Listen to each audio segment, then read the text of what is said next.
Guys, কোনোদিন বিনা নেমন্তন্নে বিয়ে বাড়ি গেছো? আমি আজকে ফার্স্ট টাইম বিনা নেমন্তন্নে বিয়ে বাড়ি যাবো বলে রেডি হচ্ছিলাম। প্রথমে আমি টোনার ইউজ করে নিয়েছি, তারপরে আমি ময়শ্চারাইজার ক্রিম ইউজ করে নিয়েছি। যতই বিনা নেমন্তন্নে বিয়ে বাড়ি যাই না কেন, একটু তো সেজে যেতেই হবে। তাই যাতে এত সুন্দর সেজে যাবো যাতে কেউ বুঝতেই না পারে আমি বিয়ে বাড়িতে গেছি বিনা নেমন্তন্নে। তারপরে আমি লাগিয়ে নিচ্ছি সুইস বিউটির প্রাইমার প্লাস হাইলাইটার। এটা লাগালে মুখে আলাদাই একটা গ্লো চলে আসে। ভয়ও লাগছে যে বিনা নেমন্তন্নে বিয়ে বাড়ি যাবো, কিন্তু আজকে আমি ভেবেই নিয়েছি আজকে তো আমি বিনা নেমন্তন্নে বিয়ে বাড়ি খেয়েই ছাড়বো। মানে এত সব থেকে বিয়ে, তো আমিও ভাবলাম যে একটা বিনা নেমন্তন্নে বিয়ে বাড়ি খেয়ে দেখি। মানে সব ইউটিউবাররা তো বিনা নেমন্তন্নে বিয়ে বাড়ি যায়, তো ফার্স্ট টাইম আমিও একটু ট্রাই করি, দেখি কেমন হয় জিনিসটা। ফাউন্ডেশনটা ভালোভাবে ব্লেন্ড করে আমি এখানে কনসিলার লাগিয়ে নিচ্ছি। চোখের নিচে এত যে কালো দাগ ধাব্বা হয়েছে কি বলবো গাইস। আমি রাতে ঘুমাই তারপরেও এত চোখের নিচে কালো দাগ ধাব্বা, তাই ওগুলোকে সুন্দর করে হাইড করার জন্য আমি এখানে কনসিলার লাগিয়ে নিচ্ছি। তারপরে কনসিলারটাকে ভালো করে বিউটি ব্লেন্ডার দিয়ে ব্লেন্ড করে নিলাম। তারপরে মেকআপটাকে সেট করার জন্য একটা লুজ পাউডার নিয়ে ভালো করে মুখে লাগিয়ে নিচ্ছি। এটা লাগানোর পর একটু ভূত লাগবে, কিন্তু তারপরে ঠিকঠাক হয়ে যাবে। তো আমি ভালো করে আগে মেকআপটাকে সেট করার জন্য ভালো করে লুজ পাউডার লাগিয়ে নিচ্ছি আমার সারা মুখে, চোখের নিচে, গালে, সব জায়গায়, চোখের উপরে, সব জায়গায় ভালো করে লাগিয়ে নিলাম লুজ পাউডারটাকে। সুন্দর একটা আই মেকআপ করার জন্য আমি আইশ্যাডো প্যালেট নিয়ে হাজির হয়ে গেছি গাইস। তারপর সুন্দর করে চোখের উপরে ভালো করে ব্রাশ দিয়ে এখানে বুলিয়ে নিচ্ছি, মানে ব্লেন্ড করে নিচ্ছি।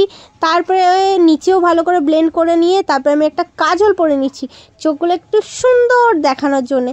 জানি আমাকে কাজল পরলে একটু ভূত লাগে, কিন্তু মাঝে মাঝে কাজল পরলে আমাকে সুন্দরও লাগে, তাই আমি একটু কাজল পরে নিচ্ছি। চোখের উপরের পাতাগুলো তো বড় না, আর ফলস ল্যাশ লাগালে একটু বেশি কেমন যেন হয়ে যাবে। তো আমি ভাবলাম যে একটু হালকা করে মাস্কারাই লাগিয়ে নিই। তা মাস্কারা দিয়ে আমি ভালো করে আমার চোখের ল্যাশগুলোকে বড় বড় করে নিলাম। তারপরে ব্লাশ ছাড়া কি যেতে পারি গাইস? মানে ব্লাশ ছাড়া আমার মুখটা কেমন লাগবে বলো তো? অদ্ভুত লাগবে। তাই সুন্দর করে এখানে আমি ব্লাশ লাগিয়ে নিচ্ছি। আর ব্লাশ ছাড়া মনে হয় আমাকে অদ্ভুত প্রাণী লাগবে। আমি এত পরিমাণ ব্লাশ লাগাই, মাঝে মাঝে মনে হয় আমার মুখটা লাল হয়ে গেছে। দিনকে দিন খেয়ে খেয়ে আমি মোটা হয়ে গেছি কুমড়োর মতন, আমার মুখটাও কুমড়োর মতন হয়ে গেছে। তারপরে আমি সুন্দর করে এখানে গালগুলো কেটে নেওয়ার চেষ্টা করছি যাতে আমার গালগুলো একটু স্লিম লাগে।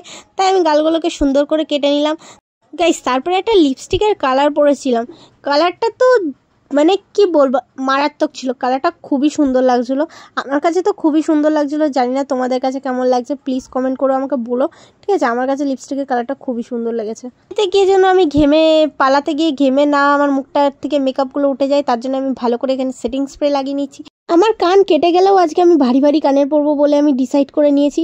এদিকে দেখো আমি ভারী ভারী দুটো কানের পরে নিয়েছি গাইস, মানে প্রচুর লাগছিলো, তারপরেও আমি কানেরগুলো পরে নিয়েছি।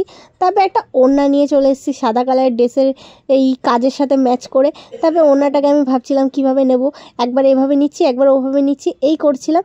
ওড়নাটা নেওয়ার পরে আমার মনে হচ্ছে যে টিপটা পরতে হবে, তাই আমি একটা সুন্দর করে একটা কালো টিপ পরে নিলাম যাতে একটু নজর না লাগে।